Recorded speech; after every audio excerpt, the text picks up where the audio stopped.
Hyderabad Himayat Nagar Velama association vice president Tandra Srinivasarao Diwakar Rao సమావేశం నిర్వహించారు.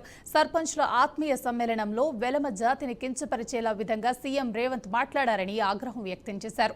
CM రాష్ట్రానికి తండ్రి లాంటివాడని, కానీ వెలమ జాతిపై కోపం ఎందుకని ప్రశ్నించారు. ముఖ్యమంత్రి రాజకీయ నాయకుడిగా కాకుండా ఫ్యాక్షనిస్ట్ గా మాట్లాడుతున్నారని విమర్శించారు. రేవంత్ వ్యాఖ్యలను కాంగ్రెస్ లోని వెలమ నాయకులు ఖండించాలని డిమాండ్ చేశారు. తక్షణమే తమ జాతికి క్షమాపణలు చెప్పాలని, లేని పక్షంలో వెలమ పౌరుషాన్ని చూపిస్తామని విమర్శించారు, హెచ్చరించారు.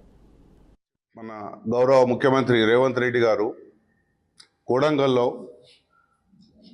నూతనంగా ఎన్నికబడ్డ సర్పంచుల గూర్చి వారి దిశ దశ మరి ఆత్మీయ సమ్మేళనము విషయమై సమావేశం ఏర్పరిచి మరి సర్పంచులకు, స్థానిక ప్రజాప్రతినిధులకు చెప్పవలసినవి చెప్పకుండా మా వెలమ జాతిని ఉద్దేశించి కించపరుస్తూ అవమానపరిచే విధంగా మాట్లాడాడు. మరి ఇది మొదటిసారి కాదు రేవంత్ రెడ్డి గారు ఇలా మాట్లాడటము. గతంలో కూడా నల్గొండ జిల్లా సంగెంలో కూడా మూసీ రివర్ ఫ్రంట్ విషయమై సమావేశమైనప్పుడు కూడా మీ జాతి అని చెప్పి మమ్మల్ని కించపరచడము.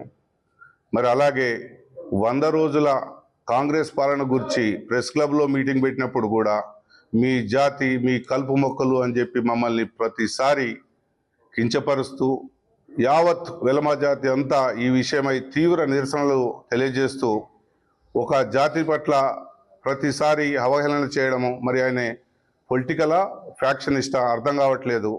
మన గౌరవ ముఖ్యమంత్రి రేవంత్ రెడ్డి గారు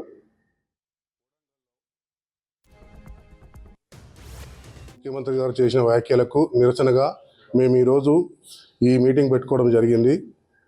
జాతిపరంగా ఎవరిని కించపరచకూడదని, రాజ్యాంగబద్ధంగా ఉన్న విలువల్ని మర్చిపోయి వ్యక్తిగతంగా జాతిని దూషించడము గౌరవ ముఖ్యమంత్రి గారికి ఇది అలవాటుగా మారింది. దీన్ని వారు మానుకుంటే అందరికీ బాగుంటుంది. వారికి వ్యక్తిగతంగా, పార్టీ పరంగా ఎవరైనా విమర్శించవచ్చు, దూషించుకోవచ్చు. కానీ వెలమ జాతి అని కానీ లేకపోతే జాతి అని పరంగా మాట్లాడడం మాత్రం అది వారి మర్యాదకు గౌరవం భంగంగా ఉంటుంది. మేము కూడా గత పాలకులు చేసినప్పుడు కూడా ఎవరు జాతి గురించి మాట్లాడారని మేమైతే అనుకోవట్లేదు. 2 సంవత్సరాలు అయిపోయింది, ఇంకా అన్ని రోజులు ఇట్లా మాట్లాడము. ఎవరన్నా జాతి గురించో లేకపోతే అగ్రవర్ణాల గురించి మాట్లాడితేనే మనం పోరాటం చేయాలనే ఉద్దేశంలో ఉన్నప్పుడు ఇప్పుడు ఇందులో భేదాలు తెచ్చుకొని మనం గొడవలు పెట్టుకోవడం కరెక్ట్ కాదన్నది మా అభిప్రాయము.